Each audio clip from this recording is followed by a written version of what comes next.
Hello everyone and welcome to my latest review of His Dark Materials, where today I start reviewing Season 2. Woohoo! Yes, the second season of the fantastic show, His Dark Materials, finally here. Today I review Episode 1, which is The City of Magpies, starring Dafne and Amir Wilson. You may remember, not too long ago, I did review the first season, every individual episode I reviewed. So now I'm going to review the second season. So if you wish to hear my detailed thoughts on the first season, then check out my previous reviews. There is a playlist. So yeah, and if you're new to this, obviously this show is based on the Philip Pullman book trilogy, which consisted of Northern Lights, The Subtle Knife, and The Amber Spyglass. The first season was based on Northern Lights, and then there was a film called The Golden Compass that was made back in 2007, but it wasn't very good.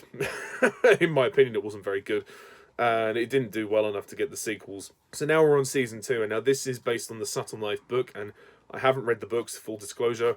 I've read parts of the first book, so one day I will have to sit down and actually read the books.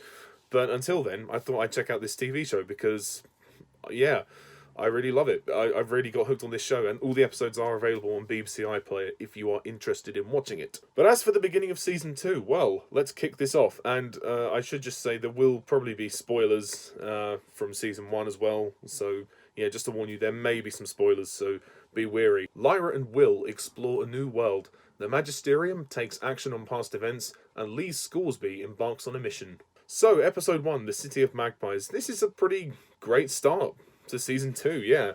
Season 2 is only 7 episodes long, so it is a little bit shorter. And this episode is actually 46 minutes long, which is actually a good thing. I think I prefer it when it's this length because all the episodes prior to this were an hour long. So sometimes they could be a bit stretched out. For the most part, this episode is paced rather well. It's got some decent pacing. There's a couple of slow moments, but it is the first episode, so I can kind of forgive that. I'll allow some build-up. What's great about this is now we finally have the two central characters converge together. Lyra, who was the central character of the first season, and also Will. Will was sort of dotted around the first season, but he wasn't in it that much. They kind of just set basically they just gave him we got to see his backstory in how he had to deal with his mother's mental illnesses and his father being absent, and the fact that the Magisterium had crossed into the other world to hunt him down because of his father, and he chose to run away. Lyra and Will have crossed into the same world from different points, and obviously where we last saw Lyra, she lost her best friend Roger, as her father, Lord Asriel, killed him, separated him from his demon in order to break the barriers and go through into another world. So Asriel's gone off to do whatever the fuck he wants to do, and Lyra and Pan are kind of alone until they meet Will. And it's an interesting moment when Lyra and Will meet. I like the moment when they meet. Lyra's doesn't really take too kindly to Will. She doesn't trust him completely, and you can totally see why, because Lyra has been betrayed so many times, and Will as well is kind of unsure about her. He immediately gets the sense that they are from two separate worlds because of the way they talk about their worlds, like the words dust and demons. It's all a bit weird to Will. He doesn't really quite understand it. But over the course of Season 2, we will see a friendship build up, but at the moment they don't really trust each other. Lyra particularly doesn't trust Will, and towards the end she does decide to read the alethiometer to find out more about Will. Where does he fit into all this? And it turns out there is a bit of a secret about Will, and we will find out more about him as the season goes on. But we find out at the end of this episode that Will is going to murder somebody. He becomes a murderer. We don't quite know how. We don't quite know why.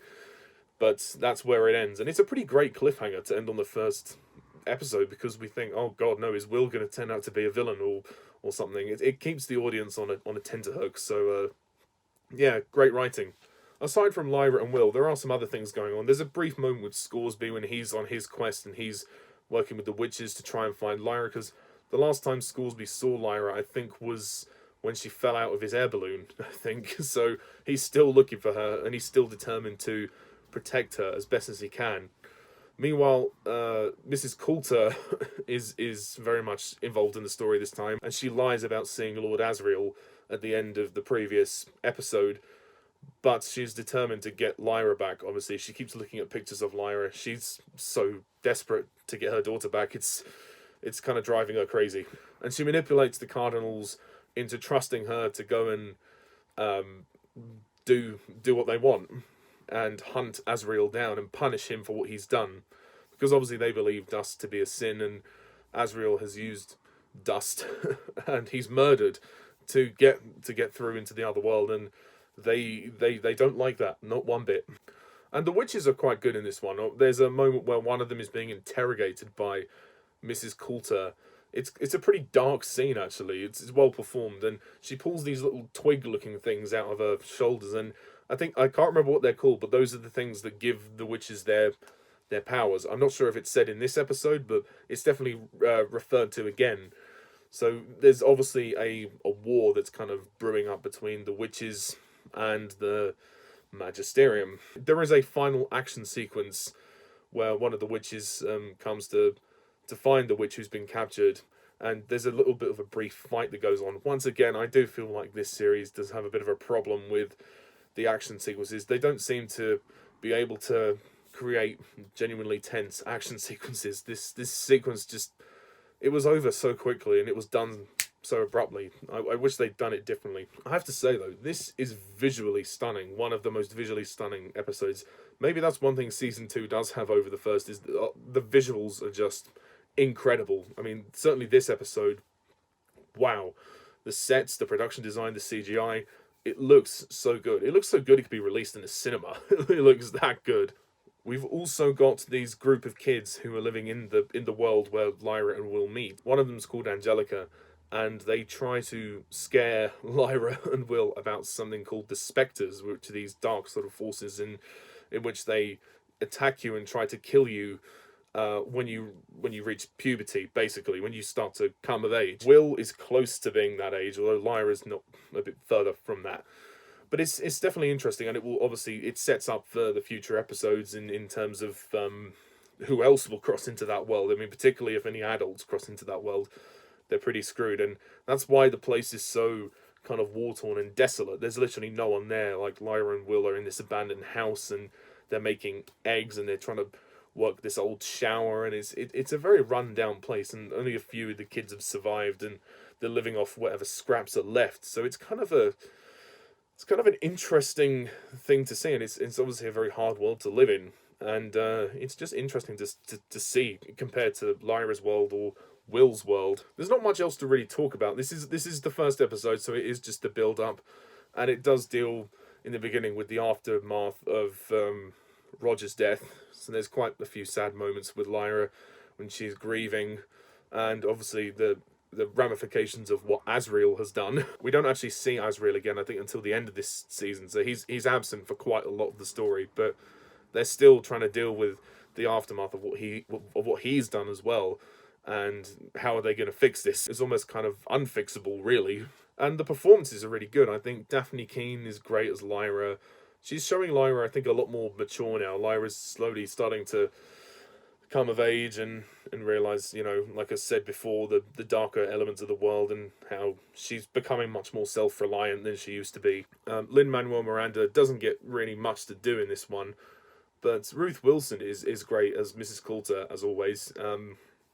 Again, seeing the constant desperation in her face, how desperate she is for Lyra. She just craves the love from her daughter. But, I mean, she knows that Lyra doesn't like her, but she just wants her. She just needs to own her. And then she'll feel more secure. But Mrs. Coulter is unhinged, and she is so desperate. In this season, she will stop at nothing to get her daughter back.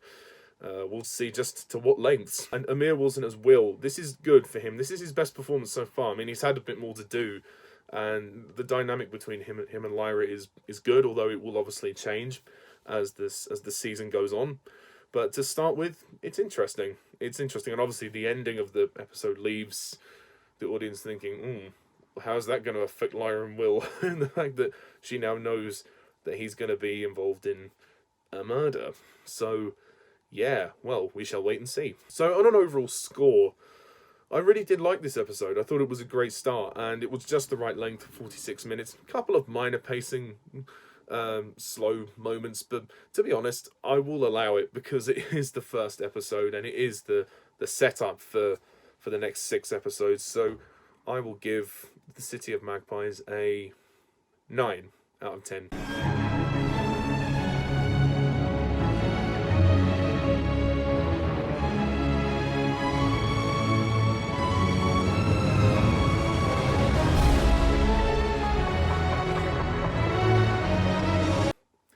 It's not perfect. It has a couple of issues, but generally speaking, this is a great start to season 2. And if you like season 1, you will like season 2, I think. So that's my review of the first episode of season 2 of His Dark Materials. And stay tuned next time when I review episode 2, The Cave. So until then, I'm Mr. Thomas11. Thank you very much for watching. See you soon. Bye for now.